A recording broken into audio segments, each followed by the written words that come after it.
Yes sir, జీహెచ్ఎంసీలో వార్డుల విభజన ప్రక్రియ పూర్తయింది. దీంతో నివేదికను జీహెచ్ఎంసీ కమిషనర్ ప్రభుత్వానికి పంపించారు. వార్డుల సరిహద్దులలో స్వల్ప మార్పులను కమిషనర్ సూచించారు. 2 నుంచి 3 కార్పొరేషన్లుగా విభజించే అవకాశం ఉందని జీహెచ్ఎంసీ వర్గాలు వెల్లడించాయి. ఇప్పటికే యథావిధిగా 300 వార్డులు కొనసాగనున్నాయి. ఇవాళ మధ్యాహ్నం జీహెచ్ఎంసీ వార్డుల విభజనపై ఆర్డినెన్స్ ను ప్రభుత్వం విడుదల చేయనుంది. మరిన్ని డీటెయిల్స్ ని మా ప్రతినిధి ఆర్కే ఫోన్ లైన్ అందిస్తారు. ఆర్కే,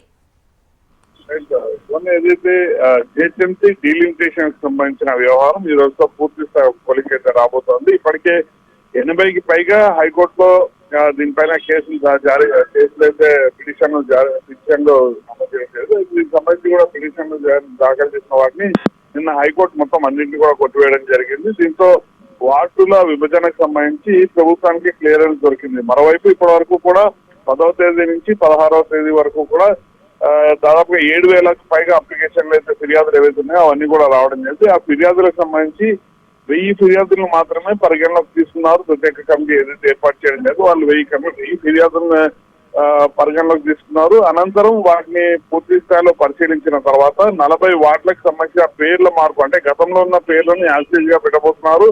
అదే సమయంలో ఒక 10 వార్డులకు సంబంధించిన సరిహద్దుల వివాదం అనేది చాలా ఎక్కువగా ఉంది కాబట్టి వాటిని మార్చబోతున్నారు. ఇటు బడంగపేట వ్యవహారం కావచ్చు, లేకపోతే ఇటు శివరాంపల్లి, ఈ వ్యవహారాల్లో కొంత ఇబ్బందులు తలెత్తుతాయి. దీనిపైన ఎక్కువ ఫిర్యాదులు వచ్చాయి కాబట్టి వాటి సరిహద్దుల వ్యవహారంలో కూడా ఆచితూచి వ్యవహరించడంతో పాటు స్వల్ప మార్పులు మాత్రమే చేస్తున్నట్టయితే మనకి ఇంటర్నల్ గా సమాచారం అయితే అందుతుంది. ఈ రోజు మధ్యాహ్నం తర్వాత ఏ క్షణంలో సరే ప్రభుత్వం నుంచి ఆర్డినెన్స్ అయితే రాబోతుంది. అంటే ఫైనల్ గెజిట్ ఏదైతే దాన్ని అయితే విడుదల చేయబోతున్నారు. సరిహద్దు కూడిన ఏవైతే వార్డుల పేర్లు, వార్డుల నెంబర్లు, సరిహద్దులు, వీటన్నిటి కూడా ఫైనల్ గెజిట్ ద్వారా కూడా విడుదలైతే చేయబోతున్నారు.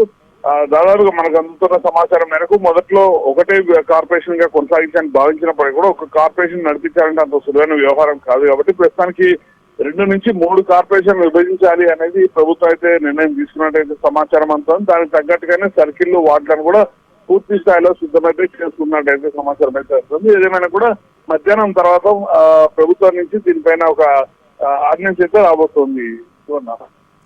Right, thank you for the updates RK.